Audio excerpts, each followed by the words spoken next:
Assalamualaikum warahmatullahi wabarakatuh.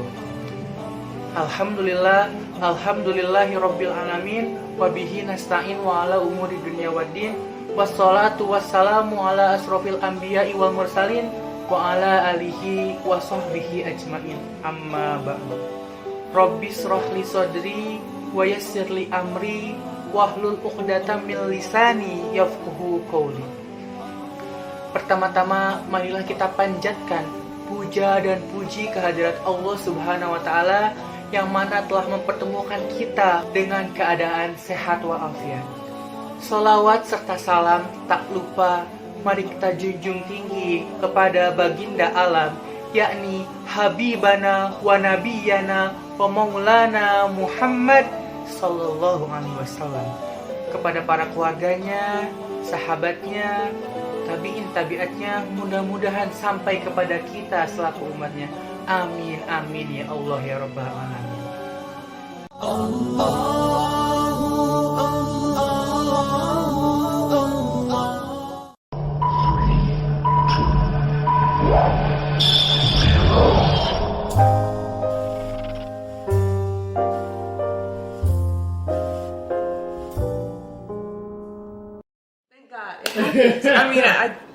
I'll try. It just, alhamdulillah sounds so much better than praise God. I don't know why, Just say hallelujah. Hallelujah. And then that's like, hallelujah. My name is Leane. I am American. I grew up in Indianapolis, Indiana, which is the Midwest, U.S. My parents are also American.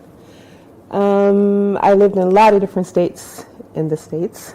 Moved around quite a bit as an adult, not as a young person. My religious background, grew up in a very religious family. I was baptized at 5. I have an uncle who's a minister. My mom is a church secretary, and I have a brother who's also studying to be a minister. I embraced Islam in my mid-30s. I started out with the Bible, actually. I had questions about the Bible, the authorship of the Bible and the Gospels. And in studying church history, I discovered how they don't know who wrote the Gospels and how it was never written in Jesus' language. And I studied Judaism for a while and practiced that for a while, visited the synagogue. But that didn't feel right for me. So I said, well, there's one more monotheistic religion, Islam, let me study that. So I went to the mosque. I went to a introduction to Islam class they had at the mosque. And it's sort of interesting. My parents separated when I was very young. And my mom married when I was 1, and her husband adopted me. So as far as I know, he was my father. I actually met my biological father later, and he's Muslim. And he entered my life about the time that I was searching. So he sent me my first Quran, and I asked him a lot of questions as well. I knew Islam was the truth. It was very logical for me. And the fact that the Quran, there's only one author. It hasn't changed. It's always been in Arabic. And that was important for me. And it hasn't changed. I joined a lot of groups, and I asked questions there, I have a reputation for thinking too much, and my dad actually told me that. He's like, you're overthinking this, Do you believe it or you don't? But I always had more questions. The biggest concern was my family.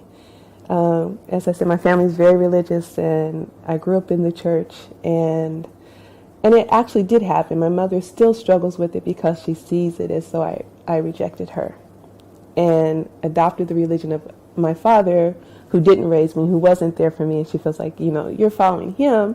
He didn't raise you, he didn't do anything for you, and I'm the one who raised you, and you're rejecting my religion type of thing.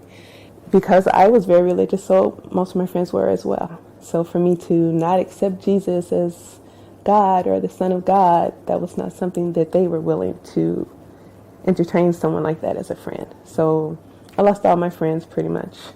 Well, I have a whole new batch of friends, of course.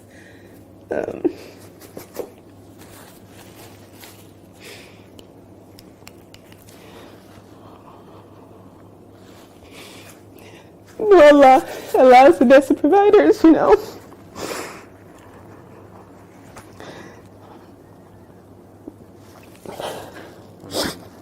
Sorry.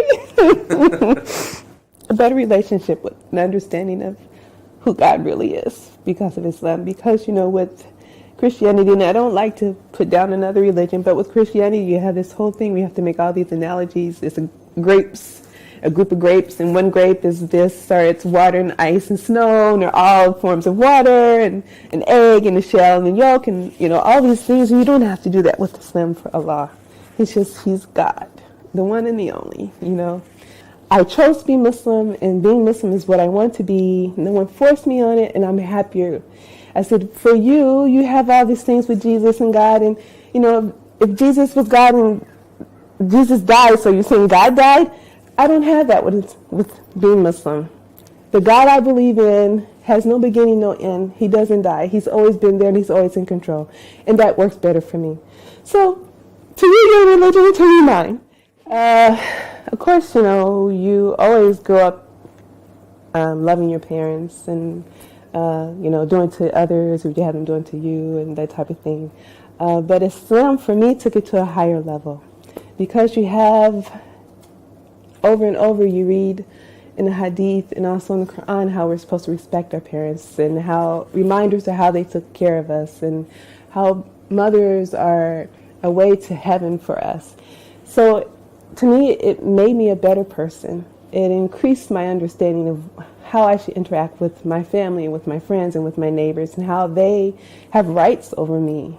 I have things that they are due from me as a Muslim, as a person. Regardless of what the religion, the race, the country, it doesn't matter. You know, I have this obligation. Someone to tell me what I needed to do to develop this relationship with God. And Islam did that for me.